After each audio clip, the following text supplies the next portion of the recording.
Our planet is living on borrowed time. And I'm not talking about climate change or nuclear war. I'm talking about something far more terrifying, something unstoppable, something that's already begun. Earth is facing an extinction event that will make the dinosaur asteroid look like a minor inconvenience, more catastrophic than the volcanic eruptions that wiped out 96% of marine life 252 million years ago. An apocalypse so complete that even the deepest ocean trenches won't escape. And here's the twist that'll blow your mind. The killer? It's not an asteroid. It's not a supervolcano. It's not even a black hole. It's the very thing keeping you alive right now. Our sun. Yes, that warm, friendly ball of light in the sky, the star we depend on for everything, is secretly orchestrating Earth's slow, agonizing death. And the countdown has already started. In fact, it started 4.5 billion years ago when our solar system was born. Welcome to the Curiosity Beast, where we chase down the questions that haunt curious minds. I'm about to take you on a journey 1 billion years into the future to witness Earth's final transformation. And trust me, you won't recognize home anymore. What you're about to see will shake everything you think you know about our planet's stability. By the end of this video, you'll understand exactly how our world dies, what survives the longest, and whether humanity has any chance of escaping this cosmic death sentence. But before we jump into this mind-bending journey through deep time, let me set some ground rules. First, disclaimer. We're assuming humans don't interfere with any of this. We're looking at pure, raw, natural processes playing out. No advanced technology, no planetary engineering, no terraforming, just Earth and the universe following the laws of physics. Though I promise we'll circle back to humanity's potential role at the end. And that part might actually give you some hope in this otherwise bleak story. Second disclaimer. Predicting 1 billion years into the future isn't like checking tomorrow's weather forecast. We're not dealing with certainties here. Earth's future is based on our current understanding of planetary science, geology, atmospheric chemistry, and stellar evolution. But 1 billion years is an incomprehensibly vast span of time. Things can happen that we simply can't predict. To put this in perspective, think about Earth 1 billion years ago. Plants didn't exist yet. Trees, not even close. There was almost no oxygen in our atmosphere. Complex life was just starting to experiment with multicellular forms. The continents were smashed together into one giant landmass. The sky was a different color. The ocean was a different chemistry. Earth 1 billion years ago was literally an alien world compared to today. So Earth 1 billion years from now, it'll be just as foreign, just as unrecognizable, just as alien to us, maybe even lifeless. But here's what makes this journey fascinating. Every prediction I'm about to share is grounded in real science. These aren't wild guesses. These are projections based on observable processes happening right now, just scaled up across geological timescales. Some of it is speculative, sure, but most of it, absolutely inevitable. So buckle up, beast mode engaged. Let's fast forward the cosmic tape and witness what's waiting for our home planet. Section 1, the shifting surface. The first thing that'll blow your mind is how fast Earth's surface is actually moving right now. And when I say fast, I mean on geological timescales, of course. You can't feel it. You can't see it with your naked eye, but beneath your feet, massive tectonic plates, some the size of entire continents, are constantly shifting, colliding, pulling apart, and reshaping our world. And they've been doing this violent dance for over 3 billion years with absolutely no signs of stopping. Earth's crust is broken into about 15 major plates and dozens of smaller ones, all floating on a semi-molten layer of rock called the asthenosphere. These plates move at roughly the same speed your fingernails grow, a few centimeters per year. Sounds slow, right? But multiply that by millions of years and you get dramatic, world-altering changes. Let's jump ahead 100 million years first, just to warm up our time-traveling minds. Based on current plate trajectories and sophisticated geological modeling, the map of the world will be almost unrecognizable. Africa, which will have split into 2 separate continents a few million years earlier along the East African Rift, slams into Europe and Arabia with incredible force. The Mediterranean Sea, completely gone, squeezed out of existence. The Red Sea vanished. The Persian Gulf, ancient history. In their place, a colossal mountain range rises, possibly taller than Mount Everest, stretching from Spain all the way across to Asia. We're talking about a mountain range that makes the Himalayas look small. Imagine peaks scraping the edge of space, valleys deeper than anything we know today, and geological forces so intense they're literally folding the Earth's crust like paper. Meanwhile, on the other side of the planet, Australia drifts steadily northward and crashes into Southeast Asia, crushing and compressing Indonesia and the Philippines into towering new mountain ranges. Islands that exist today will be ground into dust and thrust upward into peaks miles high. The Atlantic Ocean continues widening as North America and Eurasia pull apart. But on the Pacific side, something different happens.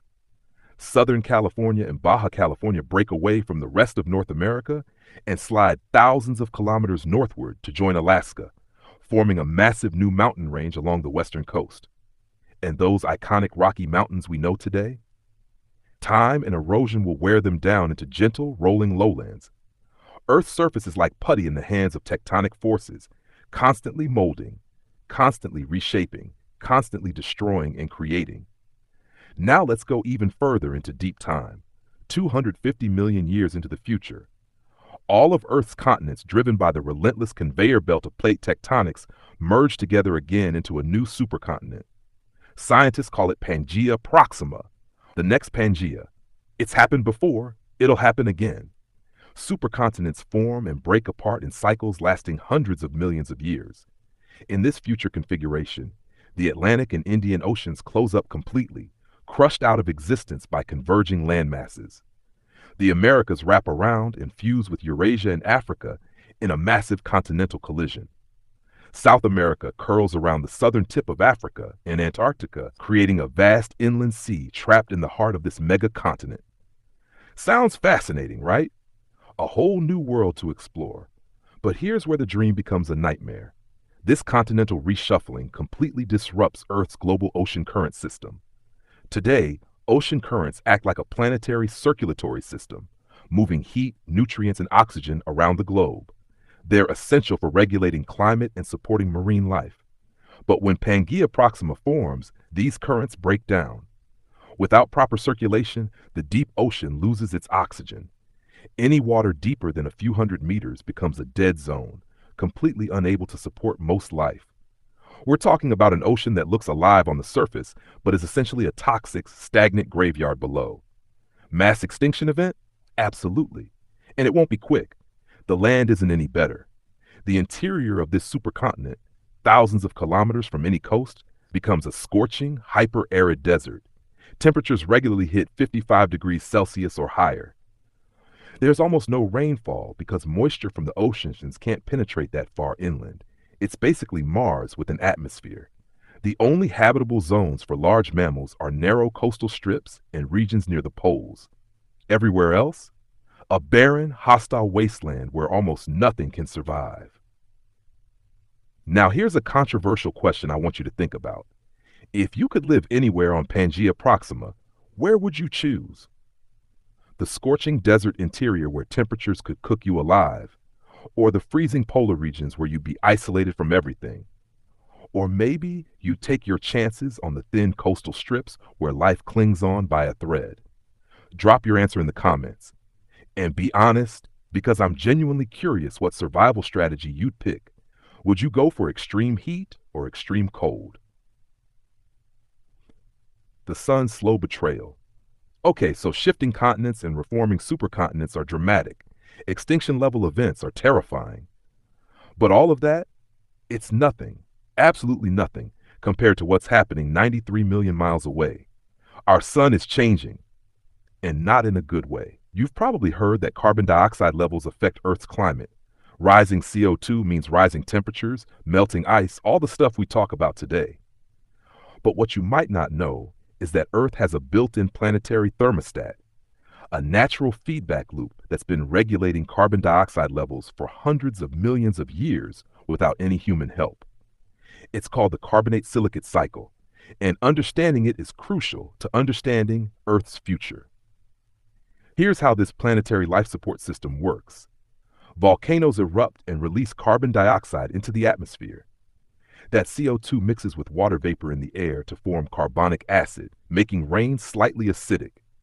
This acidic rain falls onto Earth's crust and chemically reacts with silicate rocks, the most common type of rock on Earth's surface. This reaction forms dissolved ions, primarily calcium and bicarbonate, which get swept up by streams and rivers and eventually flow into the ocean.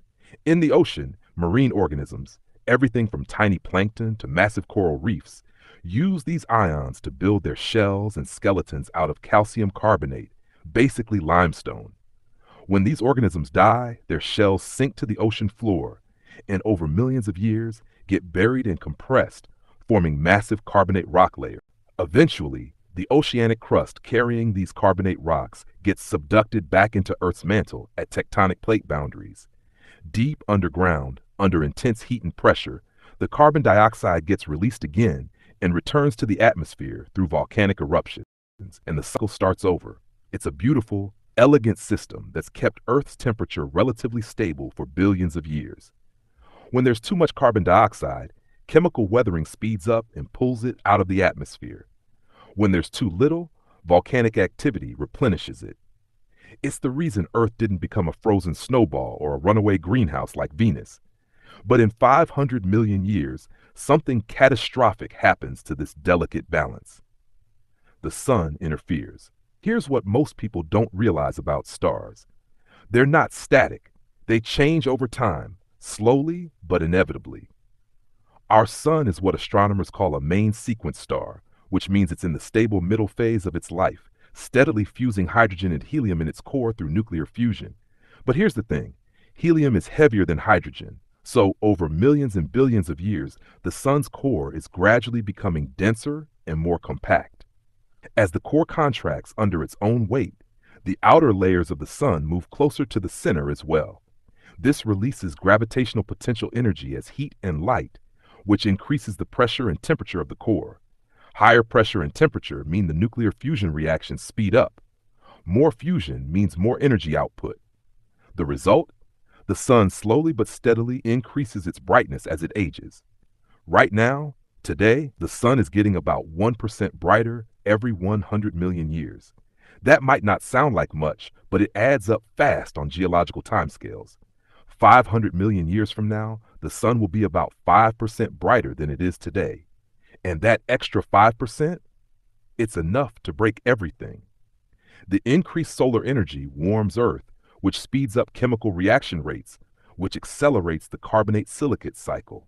Chemical weathering goes into overdrive, pulling carbon dioxide out of the atmosphere faster than volcanic activity can replace it. Atmospheric CO2 levels plummet. And this is where the plant apocalypse begins. Most people think plants just need sunlight and water, but they also need carbon dioxide. It's the raw material they use for photosynthesis, the process that lets them build sugars and grow. Think of plants like tiny biological factories. Using photosynthesis, they pull carbon dioxide from the air and use sunlight to convert it into glucose, a sugar they use for energy and growth. But they also need to burn some of that sugar through respiration just to stay alive and keep their cellular machinery running. When the amount of CO2 they gain from photosynthesis equals the CO2 they lose from respiration, they hit what's called their compensation point. They're breaking even energetically. Not growing, not dying, just surviving. To actually grow and thrive and reproduce, plants need to make significantly more sugar than they burn. If atmospheric CO2 drops too low, they can't do that. And when they can't do that, they starve to death. Now, photosynthesis comes in two main forms, C3 and C4. Most plants, about 95% of Earth's plant biomass, including virtually all trees, most grasses, root vegetables like carrots and potatoes, and staple grains like wheat, rice, and oats, are C3 plants. They need relatively high levels of atmospheric carbon dioxide because their biochemical system isn't very efficient at capturing it. According to research published in the International Journal of Astrobiology, within about 500 million years, atmospheric CO2 will fall below 150 parts per million. That's lower than the critical threshold needed to sustain C3 photosynthesis. And just like that, forests begin to die. Not all at once, but gradually, ecosystem by ecosystem, biome by biome. First, the tropical rainforests wither and collapse, then temperate forests, then grasslands and shrublands. One by one, plant groups go extinct as CO2 levels continue dropping. But wait, you might be thinking, you said 95% of plants. What about the other 5%? Good catch. That's where C4 plants come in. C4 plants, which include crops like corn, sugarcane, and sorghum, as well as many tropical grasses, evolved a different, more efficient enzyme system for capturing carbon dioxide. They can survive on much lower atmospheric CO2 levels, as low as 10 parts per million. So while C3 plants are dying out at 500 million years, C4 plants keep going. They could potentially survive anywhere from 800 million to 1.2 billion years into the future. They're the last holdouts, the final survivors of Earth's plant kingdoms. But even they can't escape what comes next. Engagement, prong number 2. Before we continue down this apocalyptic timeline, I need to ask you something. Are you enjoying this journey into Earth's distant future? Does this make you think differently about our planet? If you're finding this fascinating, do me a favor. Hit that subscribe button and turn on notifications so you never miss another deep dive from the Curiosity Beast. We explore mind-blowing topics like this every single week, questions that make you see reality differently. And here's a thought I want you to comment on. Knowing that Earth has a billion-year expiration date, does that make our existence feel more precious or more meaningless? I'm genuinely curious what you think. Drop your philosophical take in the comments. All right, let's continue, because things are about to get much, much worse. Section 3, the final billion years. Fast forward to 1 billion years from now. The sun is now just over halfway through its main sequence lifetime. Its core has become significantly denser, and the rate of nuclear fusion has increased dramatically. Today, the sun converts about 600 million tons of hydrogen into helium every single second.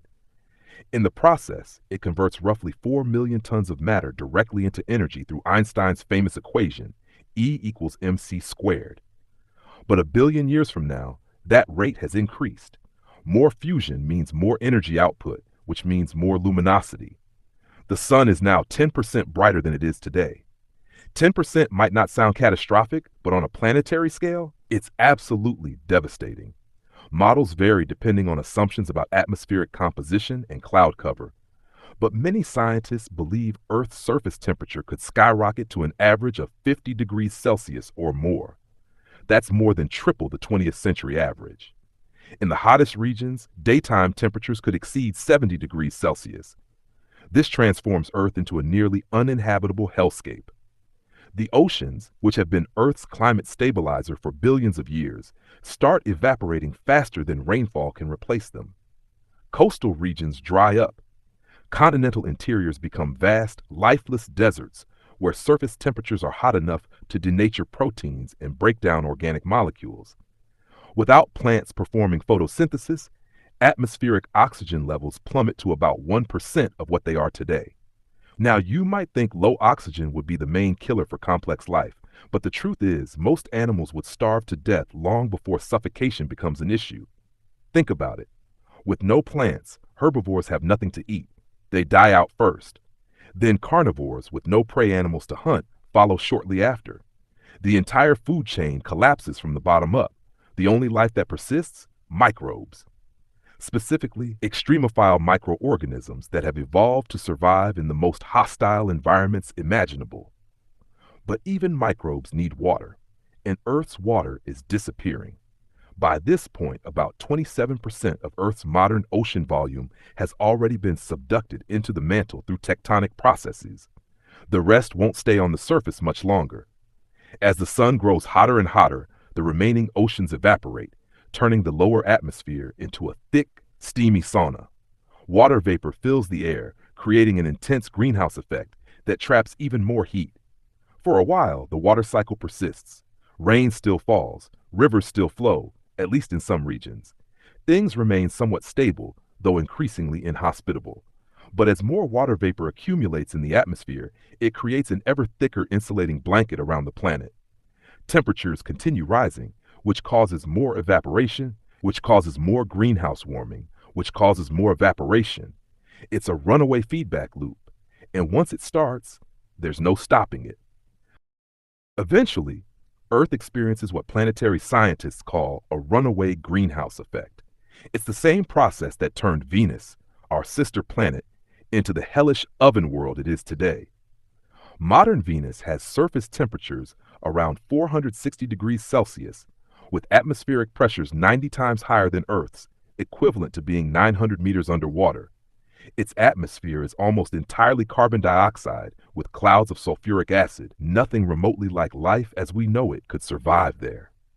When we look at Venus through our telescopes, are we seeing Earth's future? Many scientists think so. Depending on the exact pace of evaporation and atmospheric dynamics, Earth is doomed to lose its oceans completely within 1 to 1.5 billion years. But here's something interesting.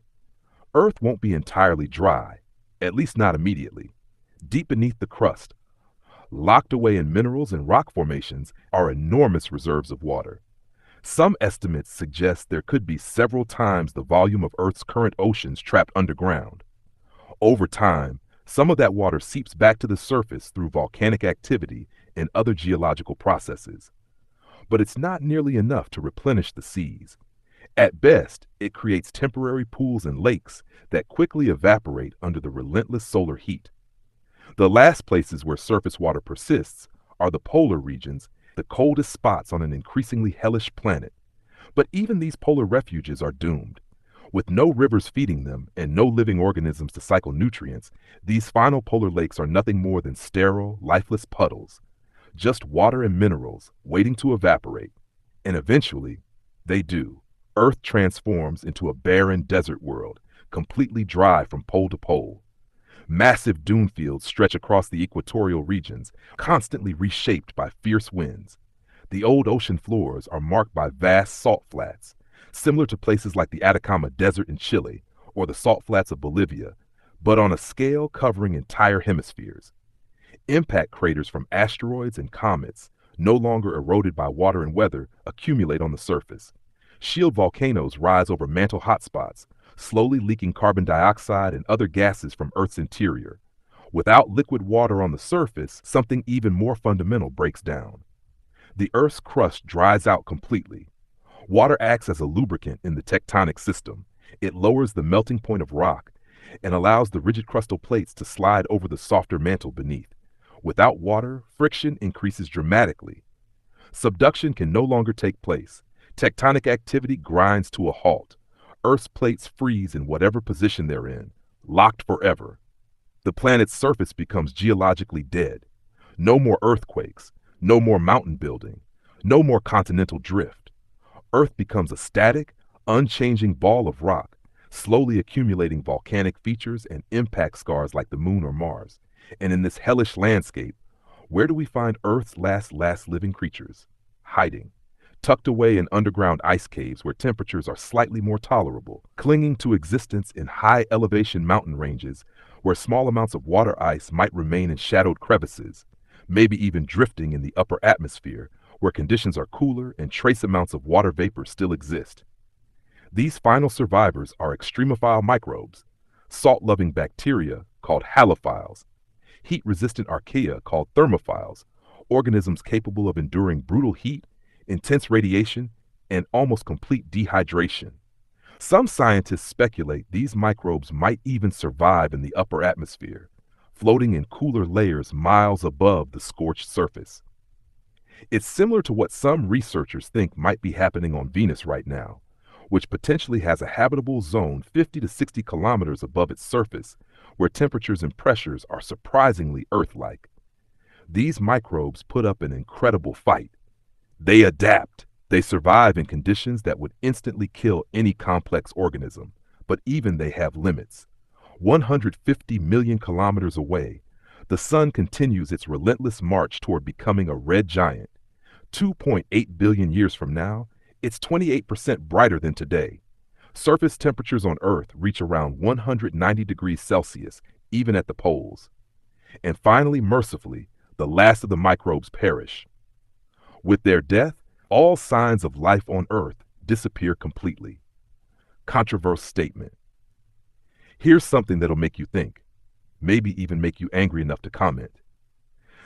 Some scientists argue that life on Earth is already past its prime, that we're living in the twilight years of our planet's biological history, that the age of complex life, the dinosaurs, the mammals, humans, all of it, represents just a brief, flickering moment in Earth's multi-billion-year story. Do you think that makes human existence insignificant? Or does it make our time here even more special because it's so temporary? I want to know what you think. Comment below and let's get a discussion going. 4. The final death. If a team of advanced alien scientists flew past Earth 3 billion years from now, what would they see? Not a single biosignature, no oxygen in the atmosphere, no methane from living organisms, no vegetation reflecting specific wavelengths of light, no radio signals, no artificial lights. They'd have absolutely no idea that this barren, stagnant rock once teemed with life, that it once had lush rainforests where trees reached for the sky, that rushing rivers carved through mountains, that complex ecosystems thrived in every corner, from the deepest ocean trenches to the highest mountaintops. They'd never know that a chattering, curious, sometimes brilliant, sometimes foolish species called humans once looked up at the stars and wondered if anyone was out there looking back.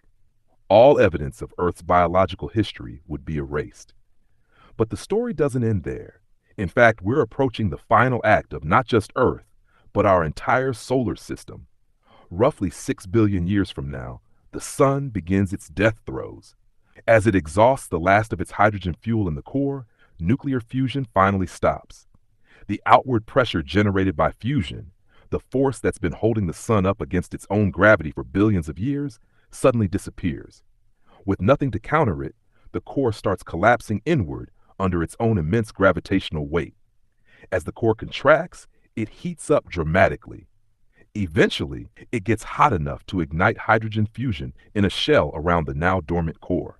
This shell fusion drives rapid expansion of the sun's outer layers. Within another billion years, the sun's luminosity exceeds 1,000 times what it is today as it swells from a relatively small main sequence star into a bloated red giant. Red giants are enormous, cool, and incredibly luminous.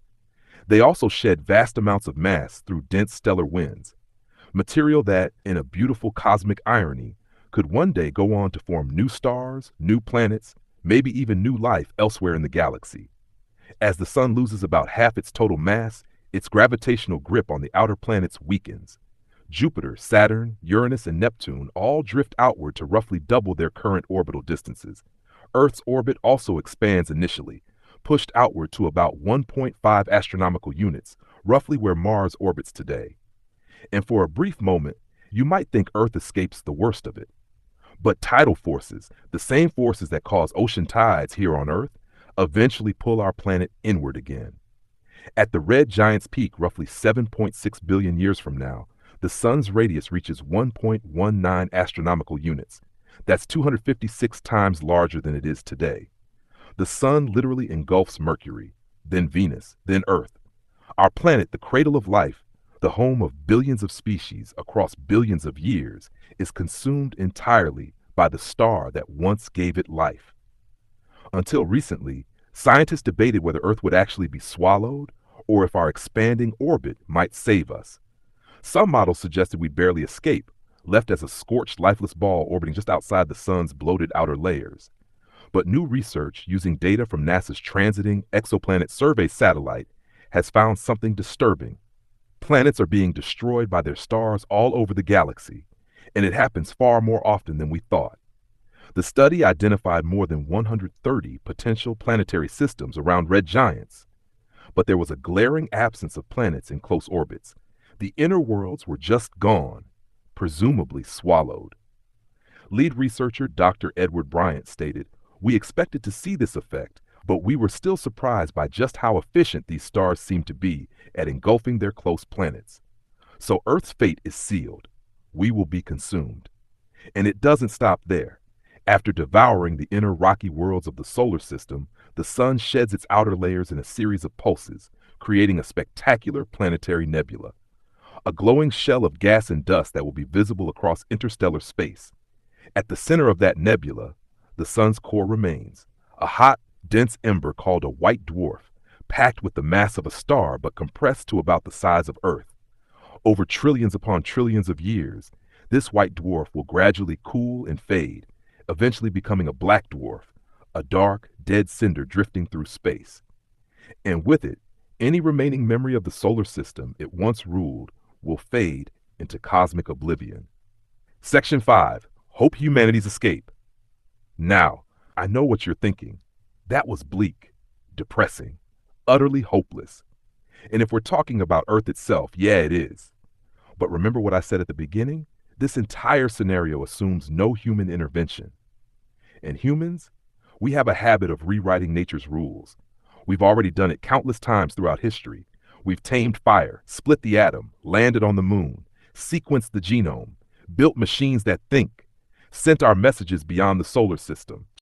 Just imagine what we might be capable of in a few thousand years.